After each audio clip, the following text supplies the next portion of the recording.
ప్రార్థన చేసుకుందాము. మమ్మల్ని ఎంతగానో ప్రేమించిన మా ప్రియ పరమ తండ్రి, ఈ మధ్యాహ్న సమయంలో మేమందరము మరి ఒకసారి ఏక మనస్సుతో మంచి మనస్సుతో కూడి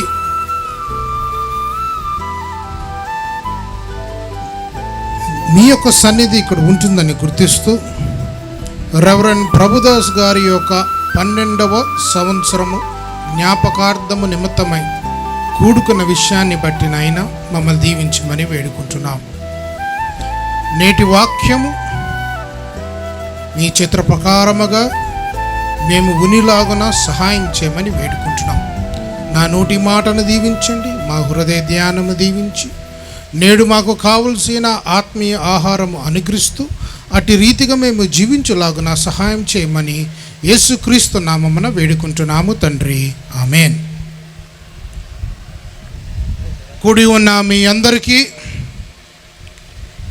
వేదిక మీద ఉన్న గవర్నమెంట్ అఫీషియల్స్, కాపర్లు, వైద్య విద్యలో సేవ చేస్తున్న దేవుని బిడ్డ పెద్దలు, చాలామంది అయ్యగారులు వచ్చారు, బంధువులు, మిత్రులు, గ్రామమంతయు క్రీస్తు నామంలో మీకు శుభములు తెలియచేయుచున్నాను. మరి మీతో పాటు ఈ రీతిగా దేవుని యొక్క వాక్యం అందించే భాగ్యము నాకు కల్పించినందుకు కిషోర్ గారికి, వారి కుటుంబానికి, అన్నదమ్ములందరికీ మరొకసారి వందనాలు చెల్లిస్తున్నాను.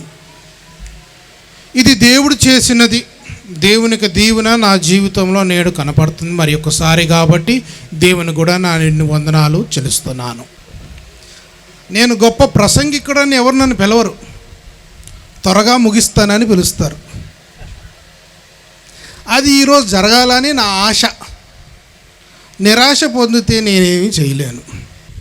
దేవుని ప్రియమైన బిడ్డలారా, సమయాన్ని మరొకసారి మనసులో పెట్టుకొని కొన్ని మాటలు మనం దేవుని యొక్క గ్రంథము నుండి గమనిస్తూ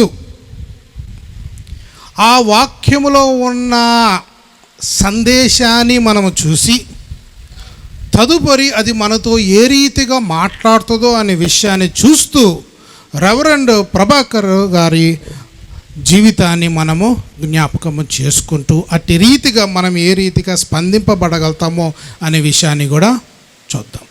యోహాను సువార్త 21వ అధ్యాయము 15 నుండి 19 వచనాలు. సందర్భము యేసయ్య పునరుద్ధానము తర్వాత ఆయన శిష్యుడు అయిన పేతురుతో మాట్లాడుతున్న దృశ్యం. పేతురుతో ప్రశ్న: పేతురా, నన్ను ప్రేమిస్తున్నావా? సాధారణమైన భాషలో మాట్లాడతాను. పేతురు ఏమంటాడు? మంచి జవాబు ఇస్తాడు కదండి. అవును ప్రభువా, నేను నిన్ను ప్రేమిస్తున్నాను అంటాడు. ఒక్కసారికే కావలసిన జవాబు వచ్చేసింది. అయినను యేసయ్య పదే పదే దాన్ని అడగడము జరుగుతున్నది. 2 సార్లు మరొకసారి దాన్ని రిపీట్ చేశారు. అనేక సందర్భాల్లో ఎందుకు యేసయ్య ఈ రీతిగా 3 సార్లు అడగాల్సి వచ్చింది? అది కూడా ప్రథమ ప్రశ్నకే జవాబు వచ్చేసింది కదా అని మనం అందరం అనుకున్నప్పుడు ఉన్న సంఘటన. దీని అర్థము చేసుకోవాలంటే ఈ ప్రశ్నలో దాగి ఉన్న ఒక మాట ప్రేమ అనే భావాన్ని కొద్దిగా మనం గమనించుకుందాం. గ్రీకో రోమా కాలములో, మరి ముఖ్యముగా నూతన నిబంధన రాయబడిన గ్రంథము భాష గ్రీక్ భాష. అది కూడా ఎటువంటి గ్రీక్ అంటే కొయినే గ్రీక్ అంటారు దాన్ని. ఆ కొయినే గ్రీకులో ప్రేమ అనే పదాన్ని అనేక రీతుల్లో దాన్ని తర్జుమా చేసిన ఈ సందర్భముకు వచ్చే లోపటికి, అనగా 15 నుంచి 19 వచనాల దగ్గరకు వచ్చే లోపటికి 2 పదాలు మనకి కనపడతా ఉంటుంది. ఒకటి మనకు అందరికీ బాగా తెలిసినది అగాపే, రెండవది ఫిలియో. మరొకసారి చెప్తున్నాను, అగాపే మరియు ఫిలియో. ఈ యొక్క పదజాలలో యేసయ్య పేతురుతో మాట్లాడుతున్నట్లుగా కనపడుతుంది. ఇప్పుడు గమనించండి, అగాపే యొక్క అర్థము ఏమిటి? క్లుప్తంగా చెప్తాను. అగాపే అంటే నిస్వార్థమైన ప్రేమ, ఎటువంటి షరతులు లేని ప్రేమ. ఆ ప్రేమ ఏంటంటే ఒకరి యొక్క స్థితిగతిని గమనించకుండా ప్రేమించదగిన ప్రేమ. ఇది కేవలము దేవుడు అనుగ్రహించే ప్రేమ కాబట్టి దేవుని ప్రేమను గురించి మాట్లాడేటప్పుడు నూతన నిబంధనలో ఎక్కువ శాతము అగాపే అనే పదముతో వారు రాయడము జరుగుతూ ఉంటుంది. దేవుని యొక్క ప్రేమ ఎంత ఉన్నతమైనది అంటే నిస్వార్థమతో కూడి ఉన్నది, ఎటువంటి షరతులు లేకుండా కూడి ఉన్నది. ఒక వ్యక్తి యొక్క స్థితిగతులు కూడా గమనించకుండా ఆ వ్యక్తి యొక్క అవసరతను బట్టి ప్రేమించదగిన ప్రేమ దేవుని యొక్క ప్రేమ. రెండవ పదము ఫిలియో. ఫిలియోలో ఉన్న భావం ఏంటంటే దీని అర్థం కూడా ప్రేమే, కానీ ప్రేమ ఎటువంటి సందర్భంలో వాడబడి ఉన్నదో అనే విషయాన్ని మనం గమనించుకోవాలి. ప్రేమ ఏ సందర్భం అంటే, నువ్వు నా ఫ్రెండ్వి అనగా మనమిద్దరము ఒక స్థాయి కలిగిన వారము. నా చదువు నీ చదువు ఒక లెవెలు, నా ఆస్తి నీ ఆస్తి ఒక లెవెలు, నీవు నాకు తెలుసు నేను నీకు తెలుసు అది ఒక లెవెల్ అనగా ఆల్రెడీ ఒక షరతులతో కూడి ఉన్న ప్రేమ. నీవు నా లెవెల్లో ఉన్నావు కాబట్టి ఆల్రెడీ షరతులతో కూడుతున్న సందర్భం, దాని ఫిలియో. ప్రేమ ఉంటుంది కానీ సందర్భం ఏంటంటే షరతులతో కూడి ఉంటుంది. నిస్వార్థమైన ప్రేమ కూడా ఎలా చూపించగలుగుతారు? ఆ వ్యక్తి నాకు బాగా తెలుసు కాబట్టి నేను ప్రేమ చూపించగలుగుతున్నాను. ఈ మాటలలో మరొకసారి యేసయ్య పేతురుతో మాట్లాడుతున్న సందర్భంని మనం చూసుకుంటూ వెళ్దాం. ఏమంటున్నాడంటే, యేసయ్య, పేతురు నీవు నన్ను ప్రేమించుచున్నావా? యేసయ్య వాడిన పదము నీవు నన్ను అగాపే చేయుచున్నావా అనగా, పేతురు నిస్వార్థంగా నీవు నన్ను ప్రేమిస్తున్నావా? ఎటువంటి షరతులు లేకుండా నన్ను ప్రేమిస్తున్నావా? స్థితిగతులు గమనించకుండా నువ్వు నన్ను ప్రేమిస్తున్నావా? నీ ప్రేమ ఎలాంటిది అని యేసయ్య పేతురుని అడుగుతున్నాడు. అడగడమే కాకుండా ఇవన్నిటికన్నా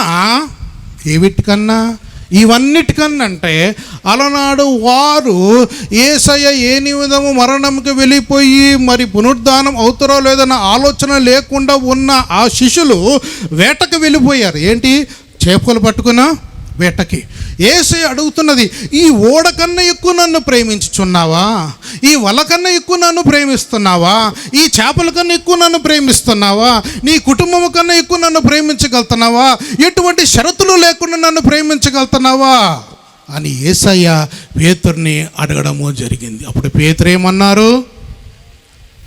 ఏమన్నారండి? నేను ప్రేమిస్తున్నాను అన్నాడు. కానీ ఏ మాట వాడారు?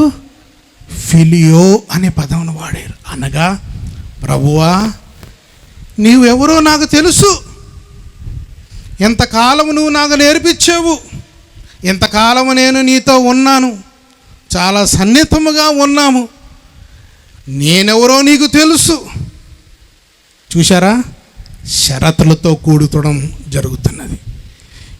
నేను నీకు తెలుసు, నువ్వు నాకు తెలుసు కాబట్టి నేను నిన్ను ప్రేమిస్తున్నాను.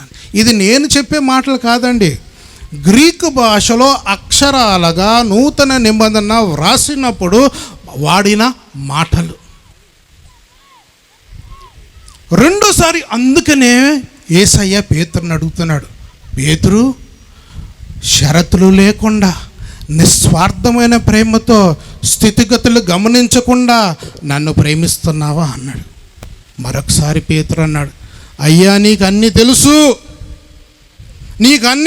నా ప్రేమ ఎలాంటిదో.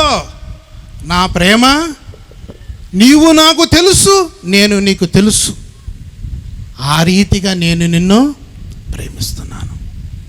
మూడవ ప్రశ్నకు వచ్చే లోపలికి చూడండి, యేసయ్య అగాపే అనే పదముని వాడడం లేదు. ఏమంటున్నాడంటే, పేతురా నీవు నన్ను ప్రేమిస్తున్నావా? నీవు నన్ను షరతులతో ప్రేమిస్తున్నావా అని అడిగాడు Yesayya. Read the New Testament in గ్రీక్లో మీరు నూతన నిబంధన చదవండి. నేను నూతన నిబంధన పండితుడిగా నేను 10 సంవత్సరాలు ఏఎస్టీస్లో ప్రొఫెసర్గా చేశాను కాబట్టి నా పిహెచ్డి కూడా న్యూ టెస్టమెంట్లో గ్రీకులో ఉంది కాబట్టి నేను చెప్పగలుగుతున్నాను. యేసయ్య అంటున్నాడు, షరతులతో నన్ను ప్రేమిస్తున్నావా పేతురు?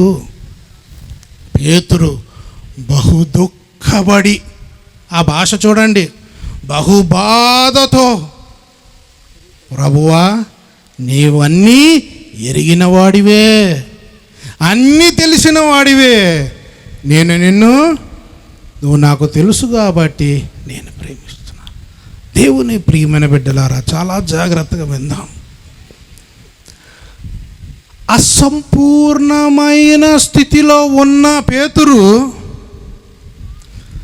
ప్రభు సన్నిధిలో బలహీనుడుగా నిలబడిన, ప్రతి ప్రశ్నలో సరి అయిన జవాబు ఇవ్వకపోయినా ప్రభు ఆయనకు అప్పగించిన పరిచర్య భారము అలాగే ఉన్నది. నువ్వు బలహీనవుడు, నువ్వు సరిగా ప్రేమించడం లేదు, ఇలాగ ఏ రీతిలో ప్రభుల వారు మాట్లాడలేదు. నా గొర్రెలను చూచుకో, నా మందన మేపు, ఈ రీతిగా ఆయనకి బాధ్యత అప్పగిస్తున్నారు. నిజమే, అప్పుడు వరకు ఎందుకు అంత దుఃఖము? అప్పుడు వరకు పేతురు గొప్ప గొప్ప మాటలు చెప్పారు. అయ్యా, ఎవరు వచ్చి అడిగినా నేను నిన్ను ధృవీకరించును, చావాలంటే చేస్తాను. కానీ వచ్చి నువ్వు యేసయ్యతో పాటు ఉన్న వ్యక్తి అంటే ఆయన ఎవరో నాకు తెలీదు అని అన్నాడు. సమయం, నువ్వు నన్ను షరతులతో ప్రేమిస్తున్నావా, లేక నిస్వార్థమైన ప్రేమతో, షరతులు లేని ప్రేమతో నన్ను ప్రేమిస్తున్నావా?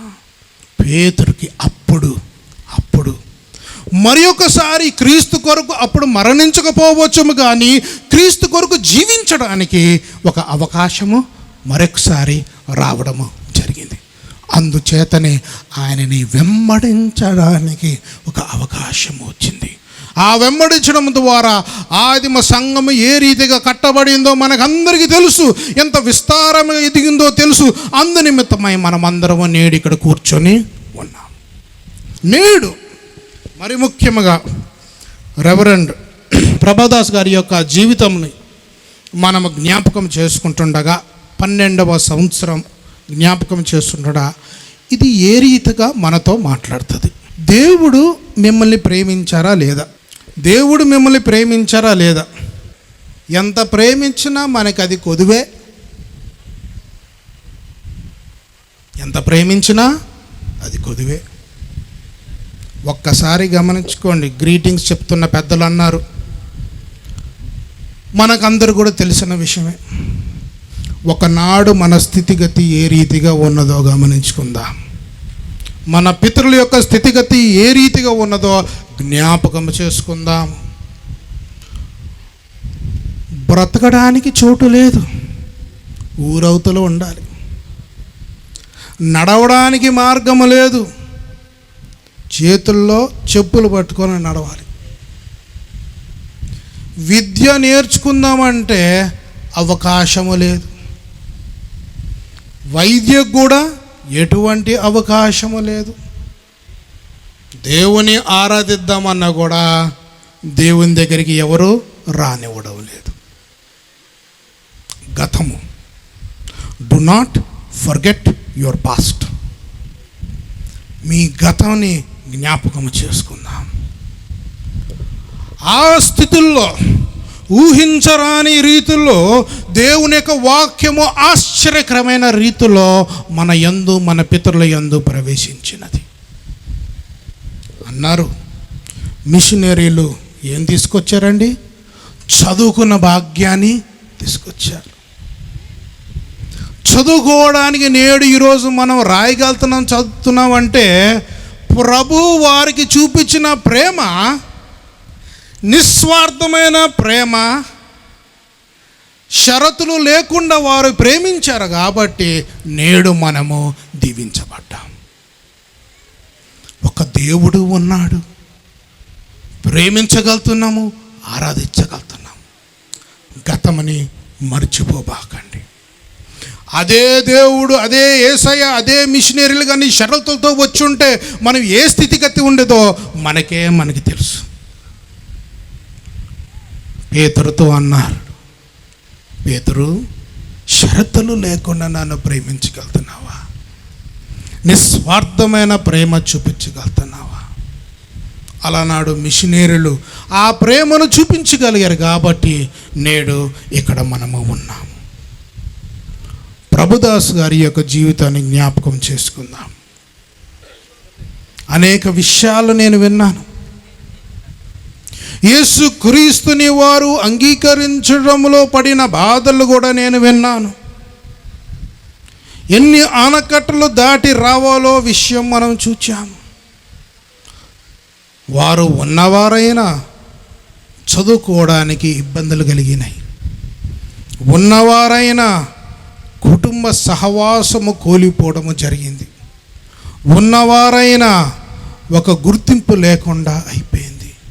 అన్ని వసతులు ఉన్నా కూడా ఒక విధంగా ఏమీ లేని వారిగానే ఉన్నారు.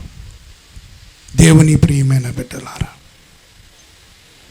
ఊహించరాని రీతిలో, ఆశ్చర్యకరమైన రీతిలో దేవుని యొక్క ప్రేమ, ఆయన యొక్క స్థితిని కాదు, నువ్వు నాలాంటి వాడివా, నా హక్కులో ఉన్నావా, నా స్థాయిలో ఉన్నావా అనే భాష కాదు, షరతులు లేకుండా నిస్వార్థమైన ప్రేమ దేవుడు ప్రభుదాస్ గారికి చూపించారు. కాబట్టి ఆయనకి తదుపరి ఎన్ని గవర్నమెంట్ ఉద్యోగాలు వచ్చినా అవి మానుకొని ఇవన్నిటికన్నా ఎక్కువగా ప్రేమించగలిగారు. పేతురు ఏమన్నారండి? ఇవన్నిటికన్నా యేసయ్య ఏమన్నారండి పేతురుతో? ఇవన్నిటికన్నా నన్ను ఎక్కువగా ప్రేమించగలుగుతున్నావా? ఈ ఓడ కన్నా, ఈ వల కన్నా, ఈ చేపల కన్నా, మీ కుటుంబం కన్నా, మీ బంధువుల కన్నా, మీ మిత్రుల కన్నా నన్ను ఎక్కువగా నిస్వార్థముగా అయిన ప్రేమతో నన్ను ప్రేమించగలుగుతున్నావా? ప్రభుదాస్ గారు ఇచ్చిన జవాబు, అయ్యా, అదే ప్రశ్నకి ప్రభుదాస్ గారు ఇచ్చిన ప్రశ్న, నా గవర్నమెంట్ ఉద్యోగం కన్నా, నా కుటుంబం కన్నా, నా ఆస్తి కన్నా, నాకున్న వసతుల కన్నా, నాకున్న ఐశ్వర్యం కన్నా, నాకు ఉన్న అన్ని కన్నా నేను నిన్ను ఎక్కువగా ప్రేమిస్తున్నాను కాబట్టి ఆయన సెమినరీకి రావడం జరిగింది. ప్లీజ్ రిమెంబర్ మన గతాన్ని. దేని ఎక్కువ ప్రేమిస్తున్నాము? షరతులతో ప్రేమిస్తున్నామా? షరతులు లేనందుకు ఎన్ని ఉన్న దేవుని యొక్క సన్నిధిలో అవి ఏమీయూ కావు. అవన్నిటికన్నా భిన్నమైనది దేవుడు వారి పట్ల చూపించిన నిస్వార్థమైన ప్రేమ, షరతులు లేని ప్రేమ.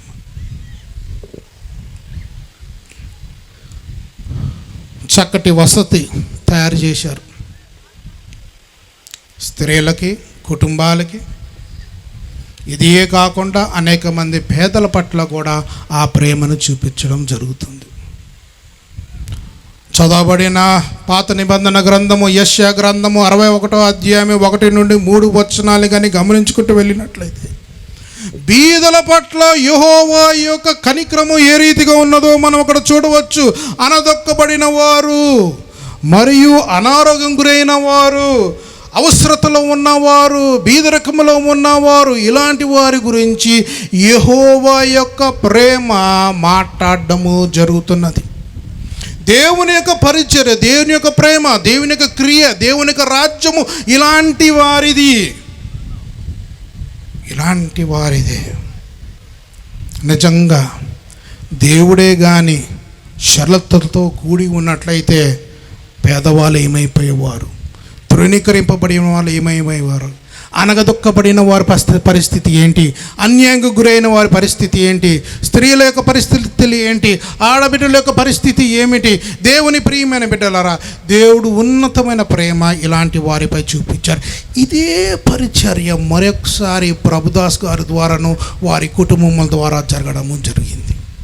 ఒక మాట, అనేక సార్లు మనలో ఉన్న బలహీనత, దేవుని యొక్క ప్రేమ పొందుకోవడానికి పొందుకుంటాము, కానీ దాన్ని పంచుకోవాలంటే ఎక్కడ లేని బాధ. పంచుకోవాలంటే ఎక్కడ లేని బాధ. ఒక చిన్న సంఘటన చెప్తాను. ఒక మంచి క్రైస్తవుడు ఉండేవాడండి. ఇప్పుడు చాలామంది లేస్తారు, స్టోరీ అంటే లేచిపోతారులే అండి. ఒక మంచి క్రైస్తవుడు ఉండేవాడండి. బాగా పనిచేసి ఒకనాడు పిలుపు అందుకున్నాడు, పైకి వెళ్ళిపోయాడు. పైకి వెళ్ళిపోయాక పరలోకంలో మరికి సాంప్రదాయం ప్రకారంగా ఇన్ఛార్జ్ ఏమంటారంటే పేతురు ఉంటారంటారు. ఓకే, ఇది ఊరికి కథ, మీరు కంగారు పడబాకండి. పేతురు ఆ వ్యక్తిని చూసి, వెల్కమ్ బాబు, పరలోకంకి వచ్చావు, చాలా సంతోషం అని పరలోకంలోకి తీసుకొని రావడం జరిగింది. వెంటనే అక్కడ బంగారు రోడ్లు అవన్నీ చూసేసి ఈయన చాలా ఐస్ అయిపోయి, ఓ రోడ్లు ఎంత బాగుంటే నా ఇల్లు ఎంత బాగుంటుంది అనుకున్నాడు. సరే, పేతురు లోపలికి తీసుకొస్తూ అలా నడుచుకుంటూ వెళ్తే ఒక ఇల్లు, చాలా సుందరమైన ఇల్లు కనపడింది. వెంటనే ఈయన అన్నాడు ఆగలేక, పేతురు ఇది నాకా అన్నాడు. అబ్బెబ్బే, ఇది మీ తోటమాలకండి అన్నాడు. ఎక్కడ లేని ఆనందం. నా తోటమాలకే ఇంత ఇల్లుంటే నాకెంత ఇల్లు ఉండాలి. అలాగా ముందుకు నడుచుకుంటూ వెళ్ళిపోతే ఇంకా సుందరమైన ఇల్లు కనపడింది. పేతురు ఇది తప్పకుండా నాకు అయ్యి ఉంటుంది అన్నాడు. అప్పుడు ఏమన్నాడు, అబ్బెబ్బే ఇది మీ వంట మనిషిదండి అన్నాడు. ఇంకా ఈయన ఆనందంతో దొర్లిపోతూ ఉన్నాడు. నా పని వాళ్ళకే ఇంత ఇల్లు ఉంటే నాకు ఇంకెంత ఇల్లు ఉంటుందని. ఇలాగ ఒకరి తర్వాత ఒకరికి వచ్చి చివరికి పరలోకం ఎండింగ్ దగ్గరకు వచ్చాక ఒక చిన్న ఇల్లు చూపి, పాక, తలుపు లేదు, కిటికీ లేదు, ఏమీ లేదు.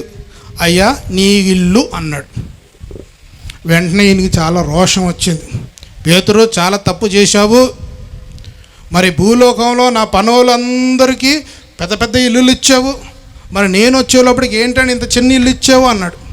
అప్పుడు పేతురు అన్నారు, అయ్యా మా శాయశక్తులు ప్రయత్నించామండి. భూలోకము నుండి పైకి మీరు చూపించిన నిస్వార్థమైన ప్రేమతో ఇంతవరకే కట్టగలిగామండి అన్నారు. ఇంతవరకే మేము కట్టగలిగాం. దేవుని ప్రియమైన వెళ్ళరా, ఎవరి కొరకు జీవిస్తున్నాము, ఎందుకొరకు జీవిస్తున్నాము, ఎటువంటి ప్రేమని కలిగి ఉన్నాం. నాకు ఆయన తెలుసు, నాకు ఆయన అనుకూలం, నాకు కలిసి వస్తుందని ప్రేమిస్తామా, లేక ఒకనాడు దేవుడు మనకు చూపించిన ప్రేమతో మనం ప్రేమించగలుగుతామా? నా మట్టుకైతే రెవరెండ్ ప్రభుదాస్ గారి యొక్క జీవితంలో ఈ సువార్తని చాలా చక్కగా అర్థం చేసుకున్నారు. ఆయన దేవుని యొక్క ప్రేమ అంటే ఏమిటి, ఆయన కుమారులను కుటుంబము కూడా అర్థం చేసుకున్నారని నేను భావిస్తున్నాను. నేడు ప్రభుదాస్ గారి యొక్క జీవితాన్ని చూచి మనము కూడా మనలను మరొకసారి పరీక్షించుకోవడానికి ఇది ఒక అవకాశం. తక్కిన వారు మంచోళ్ళు కాదని అనడం లేదు, దేవుని ప్రియమైన బిడ్డలారా, పరీక్షించుకోవడానికి ఒక అవకాశం. అదే రీతిలో ఉంటే దేవునికి స్తోత్రం, ఇంకా బలపడదాం. ఒకవేళ మనలో బలహీనత ఉన్నట్లయితే పేతురుకి ఏ రీతిగా మరొకసారి ఒక అవకాశం ఇచ్చారో ఆయనని వెంబడించడానికి అదే అవకాశము మనము భావిస్తూ నేడు ప్రభు కొరకు మరొకసారి ఆయన మన పట్ల చూపించిన ఆ ప్రేమ, ఆ నిస్వార్థమైన ప్రేమ, ఎటువంటి షరతులు లేని ప్రేమని మనము చూపించుకోవడానికి దేవుడు మనకు ఒక అవకాశం ఇచ్చారని, లేని ప్రేమతో మనము జీవించినట్లయితే, నిస్వార్థమైన ప్రేమతో మనము జీవించినట్లయితే ఈ రామాయపట్నంలోనే స్థలం సరిపోదండి. ఆ ప్రేమను చూపించుకోవాలంటే ఒక్కరు ఇద్దరు చూపించుకుంటే సరిపోదు, అందరము చూపించాలి. ప్రతిసారి మనకి ఏమీ లేదనుకుంటాం. లేదనే మాట దేవుని యొక్క భాష కాదు. లేమిలో దేవుడు మనలను దీవించాడు, లేమిలో సేవ జరుగుతుంది, లేమిలో ప్రేమని మనం చూపించగలుగుతున్నాం. దేవుడు మనలందరినీ దీవించుకున్న గాక. ఓ నిమిషము మౌనము గుండి వినిన వాక్యమును ధ్యానం చేసుకుంటూ ప్రార్థన చేసుకుందాం.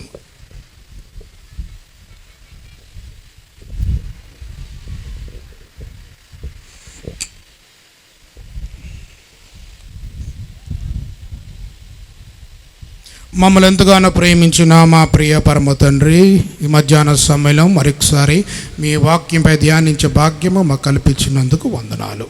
నిజమైన ఆయన పేతురు నిమిడి అడిగిన రీతిలో నన్ను ప్రేమించుచున్నారా అనే ప్రశ్నని మేము మమ్మల్ని పరీక్షించుకుంటూ నిస్వార్థమైన ప్రేమ, షరతులు లేని ప్రేమ, మా స్థితిగతులు గమనించకుండా తండ్రి మీ కుమారుడు యేసు మమ్మల్ని లేవనెత్తి మమ్మల్ని రక్షించి మాకు నూతన జీవితాన్ని అనుగ్రహించారు. వందనములు.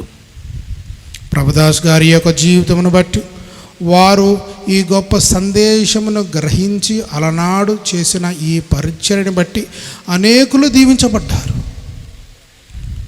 మమ్మల్ని కూడా మీరు బలపరచండి. మాలో బలహీనతలుంటే మీ సన్నిధికి తీసుకొస్తున్నాం. మిమ్మల్ని ఎటువంటి స్థితిగతులను గమనించకుండా ప్రేమించడానికి మమ్మల్ని బలపరిచి ఆత్మ ద్వారా నడిపించమని వేడుకుంటున్నాం.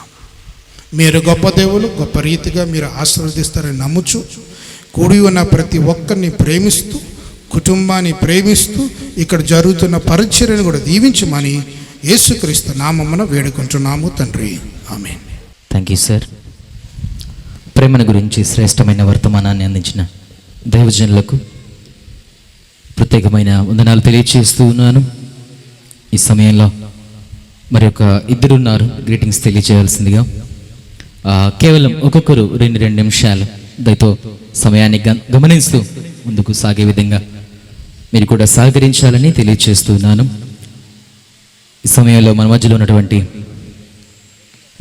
డాక్టర్ బివి రాజారావు గారు గ్రీటింగ్స్ తెలియజేస్తారు. ఆ తదుపరి కనీర్ ప్రాంతం నుంచి మన మధ్యకు వచ్చినటువంటి మోజెస్ గారు గ్రీటింగ్స్ తెలియజేస్తారు. అందుకంటే ముందుగా కత్తి ఎల్జాఫాన్ గారు Kanigiri Durgam Baptist church function hall convener గారు మన మధ్యలో ఉన్నారు. వేదిక మీదకు ఆహ్వానిస్తూ ఉన్నాను. ఈ సమయంలో రాజారావు గారు గ్రీటింగ్స్ తెలియజేస్తుండగా ఈ గ్రీటింగ్స్ అనంతరం మరలా ఒక యాక్షన్ సాంగ్ ఉంటుంది. వేదికను అలంకరించిన పెద్దలకు, ఇక్కడికి విచ్చేసిన దేవుని బిడ్డలకు, ఈ యొక్క కార్యక్రమము నడిపిస్తున్న పెద్దన్న, చిన్న, చిట్టి వాళ్ళ కుటుంబ సభ్యులకు అందరికీ దేవుని ఆశీస్సులు అందిస్తూ, ఈరోజు ఎంతో ఒక శుభదినంగా అందరం తీసుకుంటూ దేవుని ఆశీస్సులతో హల్లెలూయా, ప్రైజ్ ద లార్డ్, హల్లెలూయా అని చెప్పుకుంటూ క్రీస్తు శేషులు రెవరెండ్ ప్రభుదాస్ గారు, ఆయన మాకు ఎలా సన్నిహితం అంటే, మేము ఏబిఎం స్కూల్లో చదివేటప్పుడు వాళ్ళ కుమారులు పెద్ద, చిన్న, చిట్టి వాళ్ళతో నేను కూడా వాళ్ళ ఇంట్లోనే ఉండేవాడిని. ఎప్పుడు మా ఇంట్లో వాళ్ళు ఎతుకుతున్నారు ఎక్కడున్నారా ఏంటి అని. ఎక్కడ కనపడకపోతే పెద్ద దగ్గర ఉండేవాడు అనమాట. బిర్యానీ చేసి పెడుతుండేవాడు బాగా ప్రభుదాస్ అన్న. ఇక్కడ ఆయన మనసు చాలా సున్నితమైనది, దయగలిగినది, ఎంతో కరుణ, ఒక వెన్నతో కూడిన మనసుతో ఉంది. ఇది అందరికీ తెలిసిందే, కానీ మేము వాటిని అనుభవించినాం. అందుకే మేము రాత్రి హాస్పిటల్ అయిపోయి 12 గంటలకు బయలుదేరి వచ్చినాం ఫాగ్లో. దేవుడు మమ్మల్ని ఆ విధంగా నడిపించుకొని తీసుకొచ్చాడు. ఈ సందర్భంగా ఒక్క విషయం మాట్లాడి ముగిస్తాం. అందరూ ఆయురారోగ్యాలతో ఆనందంగా ఉండాలని, కష్టములు వచ్చినప్పుడు కూడా, నష్టాలు వచ్చినప్పుడు కూడా ఆత్మవిశ్వాసంతో మీరందరూ కూడా సమస్యలను ఎదుర్కొనే విధంగా ఉండాలని, ప్రభుదాస్ గారి వారి ఆత్మకు మంచి జరగాలి, శాంతి జరగాలి అంటే వారు కూడా ఎన్నో కష్టములను ఎదుర్కొని, ఎన్నో సమస్యలను ఎదుర్కొని చిరునవ్వుతో తన జీవితాన్ని ముందుకు సాగే విధంగా చేసుకుంటూ ముందుకు తీసుకొచ్చినారు. అదేవిధంగా ప్రతి ఒక్కరు కూడా సమస్యగా తీసుకోకుండా ప్రతి సమస్యని ఒక అనుభవంగా తీసుకుంటూ, సమస్యలు ఉంటేనే మనకు పరిష్కారాలు ఉంటాయి, సమస్యలు ఉంటేనే మనకు సంతోషం ఉంటుంది అని గ్రహించి ఒక పాజిటివ్ యాటిట్యూడ్తో మీ దగ్గర తల్లిదండ్రులు ఇచ్చిన, ప్రత్యక్ష దైవాలుగా ఉన్న మన తల్లిదండ్రులు ఇచ్చిన మెదడు ఉంది. అది మనకి ప్రకృతి రూపంలో భగవంతుడు మీకు అనుగ్రహిస్తూ తన శక్తిని నింపుతూ మీ మెదడు నిండా మోర్ దాన్ 100 బిలియన్స్ న్యూరాన్స్ ఉన్న మీ మెదడు శక్తివంతంగా ఉండే విధంగా, కష్టాలు వచ్చినా కానీ ఎదుర్కొనే విధంగా మీ మెదడుని మీరు దేవుని కృపతో వీటిని ఉపయోగించుకొని సంతోషంగా కష్టకాలాల్లో కూడా జీవిస్తారని ఆశిస్తూ, మాకు తండ్రితో సమానమైన రెవరెండ్ ప్రభుదాస్ గారికి, వారి కుటుంబం, ఆయనకి ఆత్మశాంతి జరుగుతూ వారి కుటుంబ సభ్యులందరూ కూడా సుఖ సంతోషాలతో ఉండాలని, మిగతా అక్కడికి వచ్చిన ప్రతి బిడ్డ కూడా, దేవుని బిడ్డలందరూ కూడా సంతోషంగా ఉంటూ మానసిక ప్రశాంతతో జీవించాలని కోరుతూ ఈ అవకాశం ఇచ్చినందుకు కృతజ్ఞత తెలియజేస్తూ ముగిస్తున్నాం. అదేవిధంగా మోజెస్ గారు కూడా 2 నిమిషాలు గ్రీటింగ్స్ తెలియచేయాలని ఆహ్వానిస్తూ ఉన్నాను. క్రీస్తునందు ప్రియమైన నేటి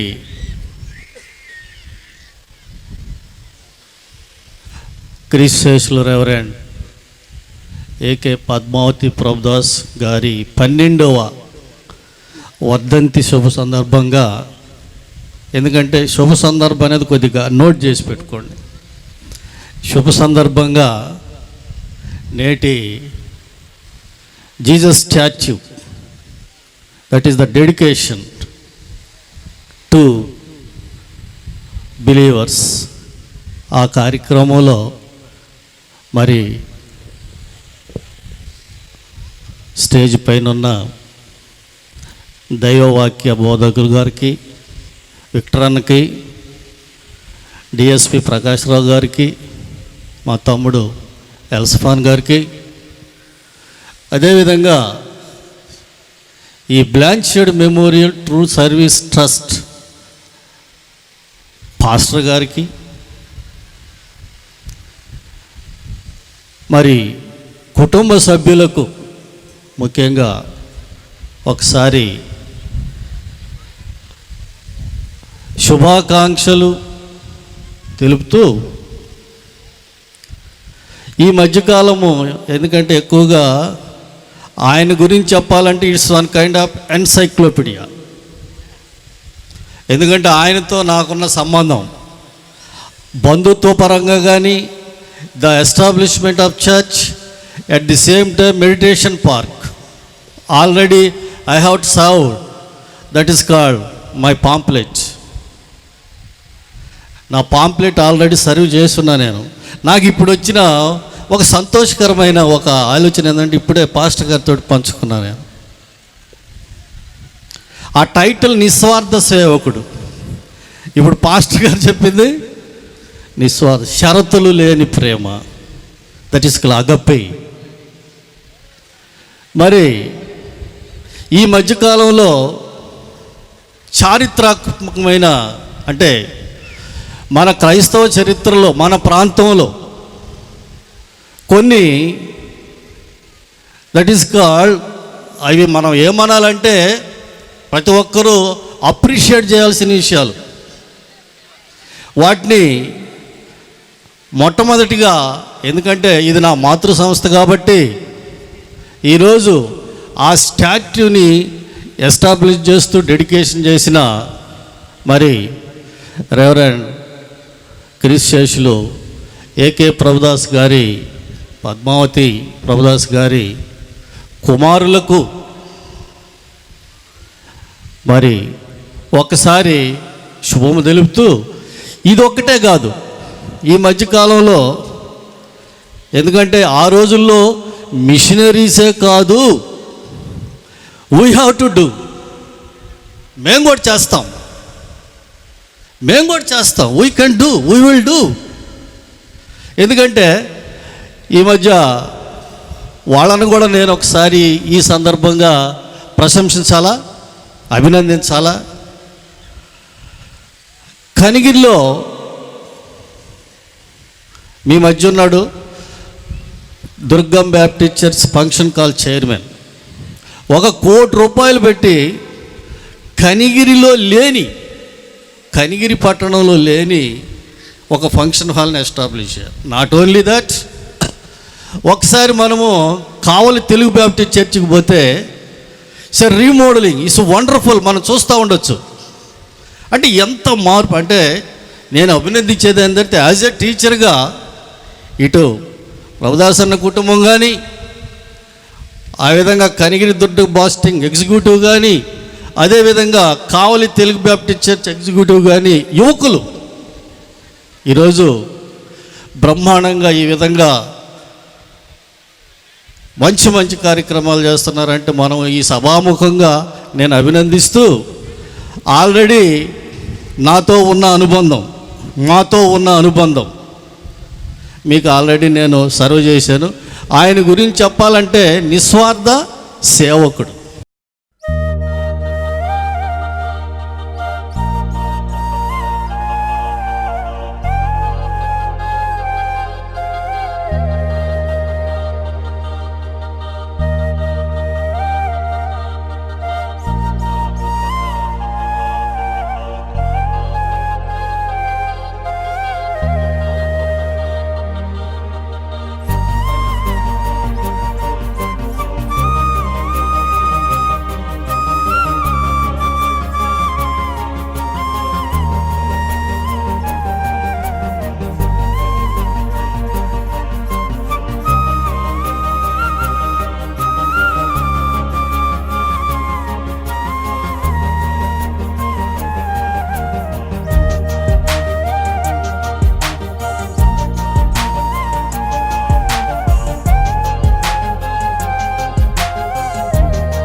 చివరి ప్రార్థన ఆశీర్వాదంతో సెలవు తీసుకుందాం. మీరున్న చోటనే ప్రార్థనలో ఏకీభవించాలని తెలియచేస్తున్నాను. చివరి ప్రార్థన ఆశీర్వాదంతో సెలవు తీసుకుందాం. చివరి ప్రార్థన నేను చేస్తాను, ఆశీర్వాదం దైవజనులు విక్టర్ అబ్రహం గారు ఇస్తారు. ఆశీర్వాదం, సెలవు తీసుకుందాం. సర్వోన్నతుడానికి వందనాలు. ఇప్పటి వరకు నాయన ఈ కార్యమంతటిని కూడా మీకు మహిమకరంగా జరిగించుకున్నారని మేము నమ్ముతున్నాము తండ్రి, నీకు వందనాలు. మరి ప్రాముఖ్యంగా నా ప్రభువా, ఈ స్థలమందు నా తండ్రి చేయబడిన ప్రార్థన నా తండ్రి మీకు అంగీకృతములయ్యాయని మేము నమ్ముతున్నాము తండ్రి. మరి ఒకసారి చేరి వచ్చిన అందరినీ కూడా పేరు పేరు వరుసన మీరు దర్శించండి నా తండ్రి. మరి ప్రాముఖ్యంగా మా ప్రియులు మీ దాసులు నా ప్రభా, ఏ ఉద్దేశంతోనైతే ఈ బ్లాన్షెడ్ మెమోరియల్ ట్రూ సర్వీస్ ట్రస్ట్ని ప్రారంభించి ఉన్నారో, ఈ పార్కును నా తండ్రి ప్రారంభించి ఉన్నారో నా తండ్రి మీకు తెలుసు కనుక నా తండ్రి.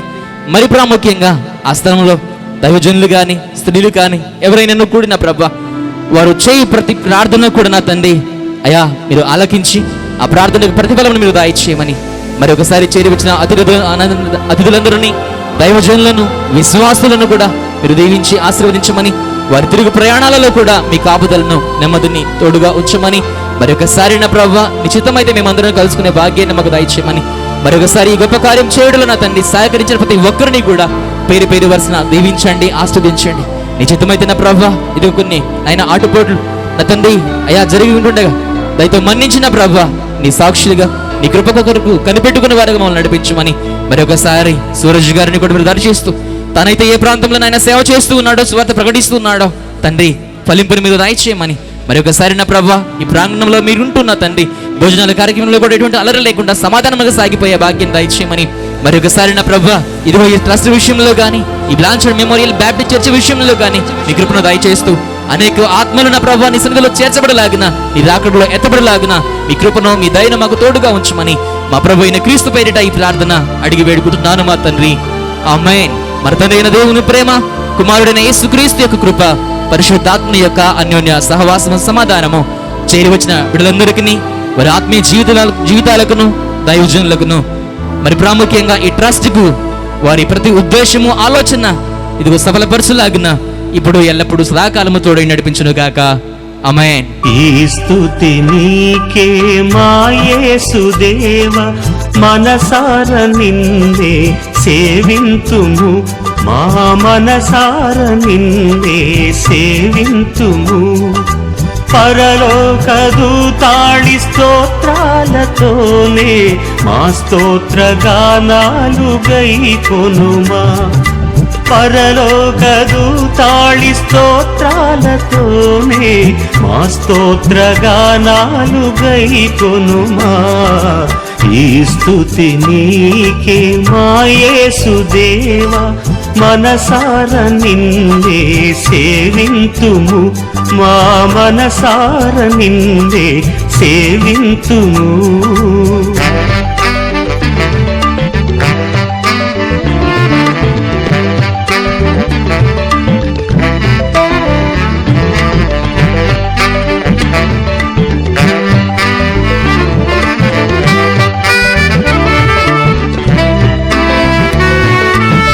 జగతికి పునాది నీవని, మాలో నీవు పిరి నీదేనని. జగతికి పునాది నీవని, మాలో నీవు పిరి నీదేనని. మా పోషకుడవు నీవేనని, మా కాపరివి నీవేనని. మా పోషకుడవు నీవేనని, మా కాపరివి నీవేనని. మా హృదయాలలో ఉండాలని, నీ సాక్షిగా మేము బ్రతకాలని. ఈ స్తుతి నీకే మా యేసుదేవ, మనసార నిన్నే సేవింతుము, మా మనసార నిన్నే సేవింతుము. పరలోక దూతాళి స్తోత్రాలతోనే మా స్తోత్ర గానాలు గైకొనుమా. పరలోక దూతాళి స్తోత్రాలతోనే మా స్తోత్ర గానాలు గైకొనుమా.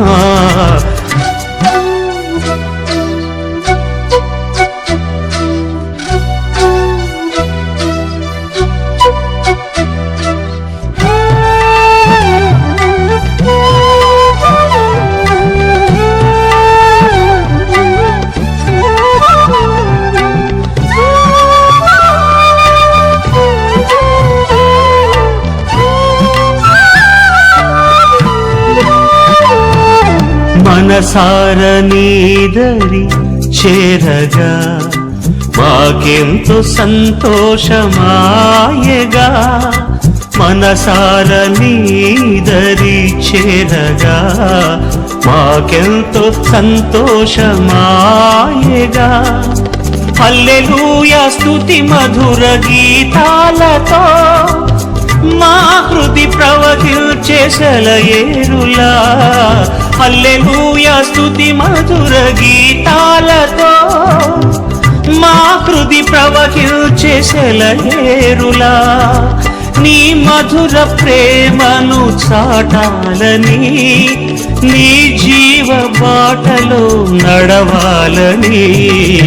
ఈ స్తుతి నీకే మా యేసుదేవ, మనసార నిన్నే సేవింతుము, మా మనసార నిన్నే సేవింతుము. పరలోక దూతాళి స్తోత్రాలతోనే మా స్తోత్ర గానాలు గైకొనుమా. పరలోక దూతాళి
పశుశాలలోన పుట్టినాడమ్మా. ఆ వార్త తెలియగానే గొర్రెలను విడచి పరుగు పరుగున మాకలు చేరామే. కన్యమరియ గర్భమందు బెత్లెహేము పురమునందు ఆ పశుశాలలోన పుట్టినాడమ్మా. ఆ వార్త తెలియగానే గొర్రెలను విడిచి పరుగు పరుగున మాకలు చేరామే. మనసారా మొక్కినాము మదింద కొలచినాము. మనసారా మొక్కినాము మదింద కొలచినాము. నా మంచి కాపాడని సంతోషించామే.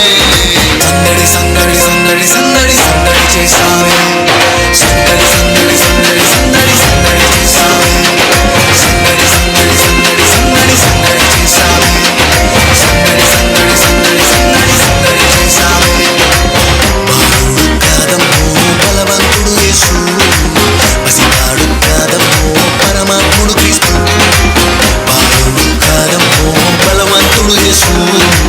పసివాడు కాదమ్మో పరమాత్ముడు క్రీస్తు.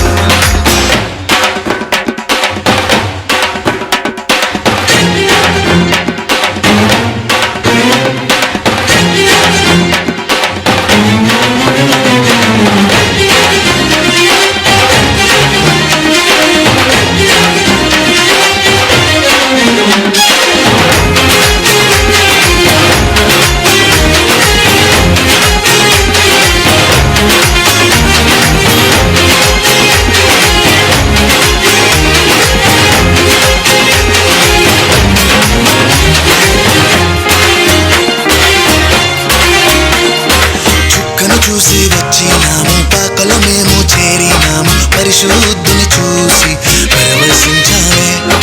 రాజు